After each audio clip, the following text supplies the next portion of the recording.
नीरज, ये बताइए, जैसे मैं राफेल के बारे में पूछ रही थी, राफेल पर नजरें बहुत ज़्यादा हैं, राफेल में इंटरेस्ट भी बहुत ज़्यादा है, पॉलिटिकल इंटरेस्ट ऑफ कोर्स।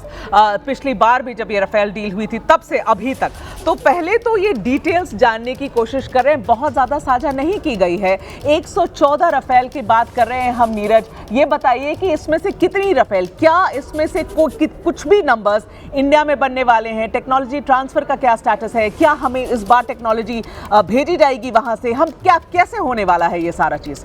बिल्कुल, देखिए मेघा, अगर हम लोग देख रहे हैं कि अगर फ्रांसीसी राष्ट्रपति यहाँ आए हैं, एआई समिट के लिए आए हैं, तो यहाँ पर एआई समिट के साथ साथ जो दोनों देशों के बीच में, भारत और फ्रांस के बीच में जो रक्षा सहयोग हो रहा है, वो बहुत बड़े लेवल पे जाने वाला है, जो कि खुद प्रधानमंत्री मोदी ने भी कहा कि ऊंचाइयों पर जाने वाले संबंध। तो ये संबंध जो होंगे रक्षा सहयोग में जाएंगे, रक्षा जो संबंध हो रहे हैं हथियारों के क्षेत्र में जाएंगे, क्योंकि हमने देखा कि पिछले हफ्ते ही जो रक्षा मंत्रालय ने 114 रफाल फाइटर जेट है उनको भारत में बनने के लिए मंजूरी दी है।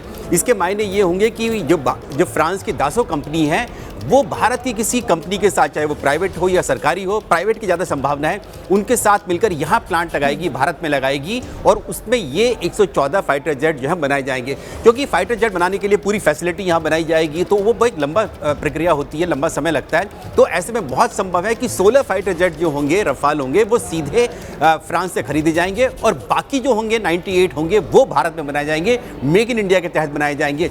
इसके साथ साथ जो जितने भी, और ख़ास बात यह कि इस बार क्या किया, क्योंकि ऑपरेशन सिंदूर में हमने देखा कि कितनी बड़ी उपलब्धि जो थी रफाल फाइटर जेट ने हासिल की थी, जब जैश और लश्कर के आतंकी ठिकानों को, हेडक्वार्टर को पाकिस्तान में जाकर तबाह किया गया था।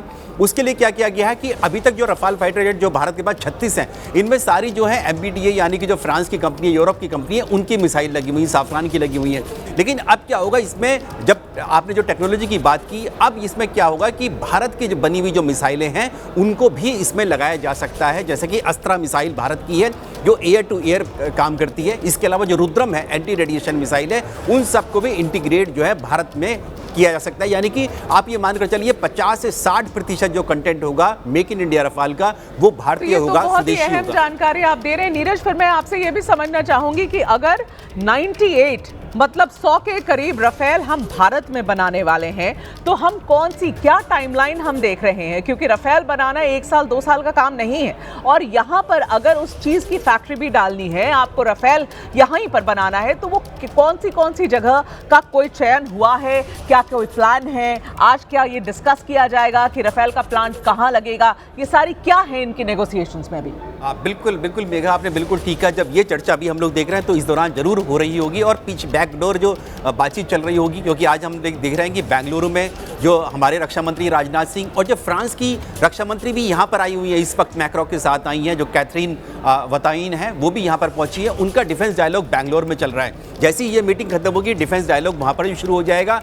तो ये मानकर चलिए कि जो फ्रांस की कंपनी है दासो, उसके अधिकारी भी यहाँ पर पहुँचे होंगे, और बहुत संभव है कि देखिए, अभी हमने देखा कि जो एयरबस कंपनी है, उन्होंने टाटा कंपनी के साथ वडोदरा में प्लांट लगाया है जो C295 एयरक्राफ्ट का है। इसके अलावा जो हेलीकॉप्टर की आज डील होने वाली है, जो भारत और फ्रांस मिलकर हेलीकॉप्टर भी यहाँ बनाएंगे। बेंगलुरु के करीब कोलार डिस्ट्रिक्ट में वहाँ पर एक प्लांट लगाया जा रहा है, जिसका खुद वर्चुअल उद्घाटन प्रधानमंत्री मोदी और मैक्रो करने जा रहे हैं, कुछ ही देर में करने जा रहे हैं। 4:30 बजे का वक्त दिया, तो इससे कुछ देर बाद हो जाएगा, और वहाँ पर मौजूद रहेंगे खुद राजनाथ सिंह और उनकी कैथरीन, जो फ्रांसीसी रक्षा मंत्री हैं। तो बहुत संभव है कि दासो कंपनी ने ये सेलेक्ट कर लिया होगा कि कौन सी कंपनी होगी, क्योंकि यहाँ पर भी ये प्लांट लग रहा है हेलीकॉप्टर का, LUH का, वो भी जो भारत की जो टाटा कंपनी है वो मिलकर बना रही है। तो एविएशन के क्षेत्र में HAL जो रक्षा उपक्रम है, उसके साथ साथ टाटा बहुत मुख्य तौर से सामने निकल कर आ रही है। तो बहुत संभव है कि रफाल फाइटर जेट के लिए दासो कंपनी जो है टाटा कंपनी को चूज कर सकती है।